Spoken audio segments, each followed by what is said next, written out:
तो material body से consciousness कैसे पैदा हो जाएगी? भौतिक शरीर के 4 महाभूतों में चेतना नहीं है, पर एक खास अनुपात में मिलते हैं तो चेतना पैदा हो जाती है।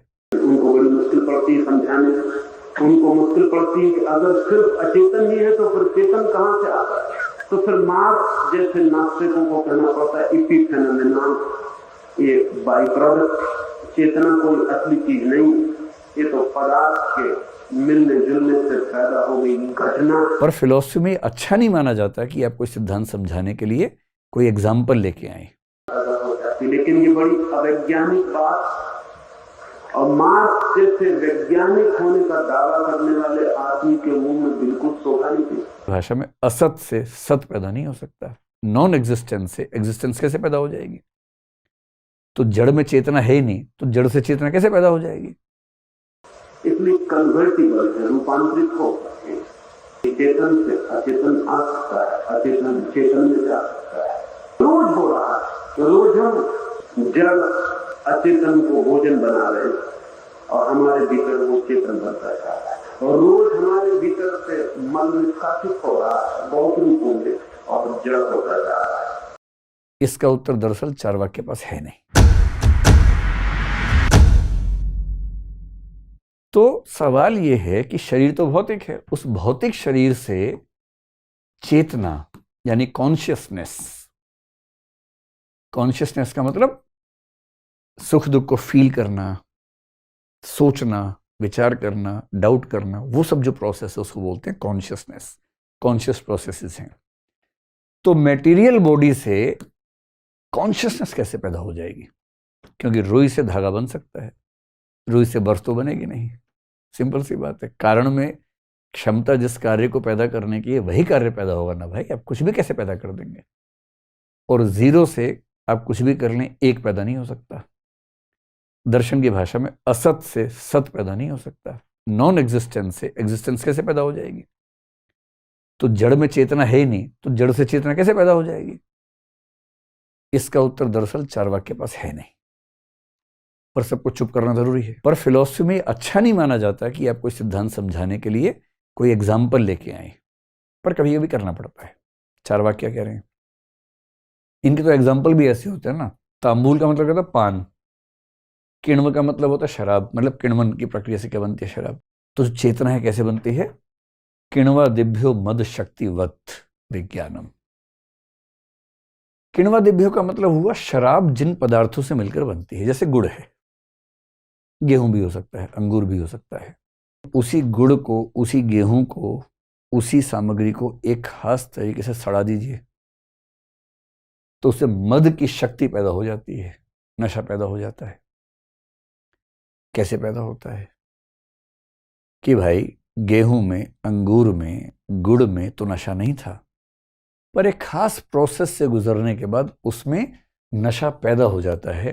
ठीक वैसे ही भौतिक शरीर के 4 महाभूतों में चेतना नहीं है, पर एक खास अनुपात में मिलते हैं तो चेतना पैदा हो जाती है।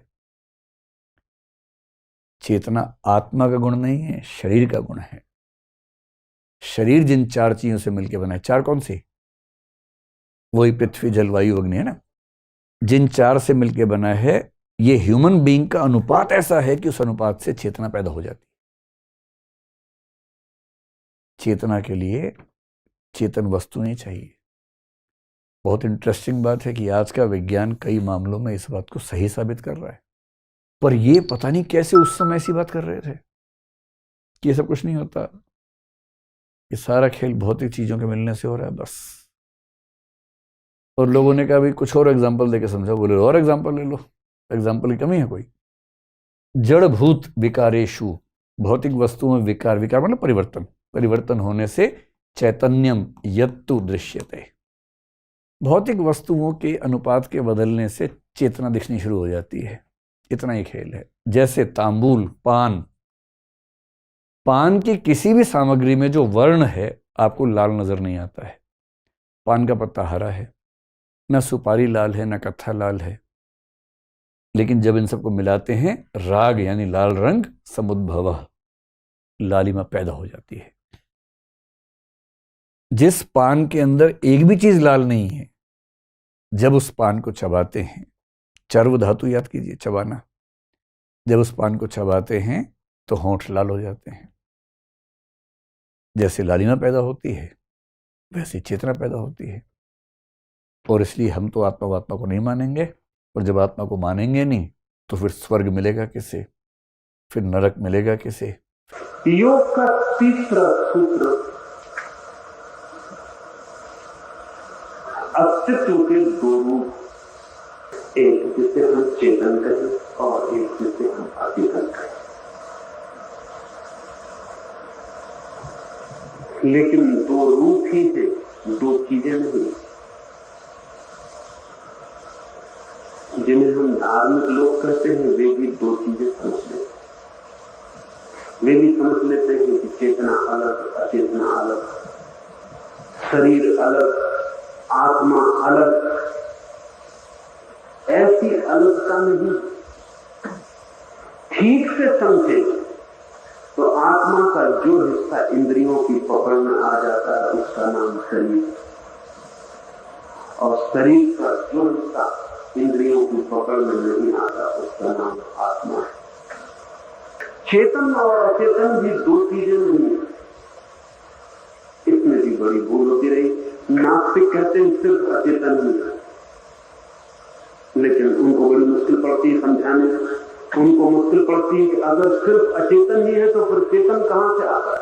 तो फिर मार्क्स जैसे नास्तिकों को कहना पड़ता है इपिफेनोमेनॉन, ये बाई प्रोडक्ट, चेतना कोई असली चीज नहीं, ये तो पदार्थ के मिलने जुलने से पैदा हो गई घटना, ये कोई वस्तु नहीं है, इवेंट। चारवाक को कहना पड़ता है कि आदमी की चेतना वैसे ही है जैसे पान वाला पान बनाता है, कत्था और चूना को लगाता है, और फिर जब आप पान खाते हैं तो लाल रंग पैदा हो जाता है। वो लाल रंग ना तो अकेले चूने में है, ना अकेले कत्थे में है, ना अकेले पान में है, उन सबके मिलने से पैदा हो जाता है। वो संघर्ष परिणाम, वो बाई प्रोडक्ट, वो इपिफेनोमेनॉन। जैसे कि शराब बनती है, जिन जिन चीजों से बनती है उनको अलग अलग ले लें तो नशा नहीं आता, इकट्ठा करके ले लें तो नशा आ जाता है। तो नास्तिक को चाहे चारवाक हो या चाहे मार्क्स हो, उनकी भाषा में थोड़ा फर्क पड़ता है। बाकी उनकी कठिनाई यही है कि चेतना दिखाई तो पड़ती है, इसे समझाएं कैसे। तो एक ही रास्ता है उनके पास कि वो ये कहें कि अचेतन चीजों से मिलकर चेतना पैदा हो जाती है। लेकिन ये बड़ी अवैज्ञानिक बात, और मार्क्स जैसे वैज्ञानिक होने का दावा करने वाले आदमी के मुंह में बिल्कुल शोभा नहीं थी, क्योंकि जिससे जो चीज पैदा होती है वो उसमें कहीं ना कहीं छुपी होनी चाहिए, अन्यथा पैदा नहीं हो सकती।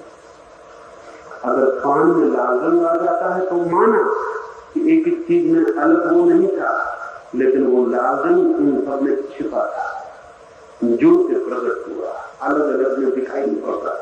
ऑक्सीजन और हाइड्रोजन को अलग अलग अगर हम पी लें तो प्यास नहीं बुझेगी। ना हाइड्रोजन में पानी है और ना ऑक्सीजन में पानी, लेकिन दोनों को मिला के पानी मिल जाएगा और फिर प्यास बुझ जाएगी। ये पानी कहां से आया? ये पानी ऑक्सीजन और हाइड्रोजन में था, लेकिन दोनों मिले तो ही प्रकट हो सकता है। आप अकेले कमरे में बैठे हुए, मैं आपके कमरे में आ गया और हम दोनों ने बातचीत शुरू कर दी। ये बातचीत आसमान से नहीं आ गई, मेरे भीतर भी थी, आपके भीतर भी थी। लेकिन अगर आप अकेले कमरे में बोलते तो पागल समझे जाते। मैं आ गया तो आप पागल नहीं समझे जाते। अब प्रकट होने की सुविधा हो।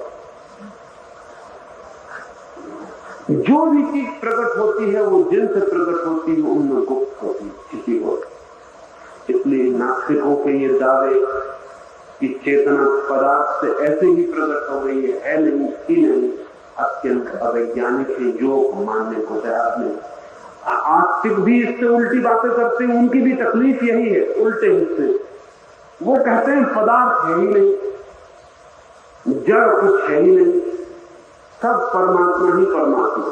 तो फिर सवाल उठता है कि ये सब जो चारों तरफ दिखाई पड़ रहा है कहां से पैदा हो जाए? तो शंकर कहते हैं माया, इल्यूजन है नहीं। वो कहते हैं ये भी इसी फिनोमेनन, ये भी शैडो एग्जिस्टेंस, ये है नहीं। वही तकलीफ जो नास्तिक की है वही तकलीफ आस्तिक की। तकलीफ यह है कि दूसरे को कैसे समझाओगे, वो भी है।